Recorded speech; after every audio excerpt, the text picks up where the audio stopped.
Sumuko kaninang umaga ang kanang kamay ni Kerwin Espinosa sa Philippine National Police o PNP sa Albuera, Leyte. Mula sa Camp Crame, may report si Lea Ilagan live.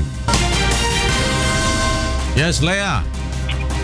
Magandang tanghali sa iyo, Flor. Kusang loob na sumuko sa mga ospital ang isa sa mga pinagkakatiwalaang tauhan ng drug lord na si Kerwin Espinosa. Ayon kay Chief Inspector Jovi Espinido, ang hepe ng Albuera PNP, voluntaryong nagtungo sa kanyang tanggapan sa Mero kasama ang live-in partner nito pasado alas 10 kaninang umaga. Isinurrender din ni Mero ang kanyang baril na isang 9mm pistol at itinuro din ito ang 3 kilo ng shabu na nakabaon umano sa kanyang tahanan.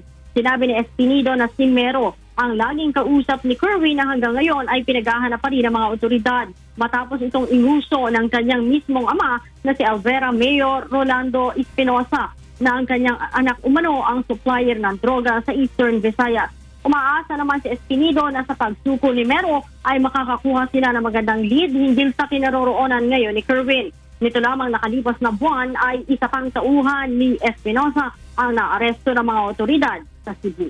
Balik sa iyo, Flor. Lea Ilagan nagulat mula sa Camp Crame.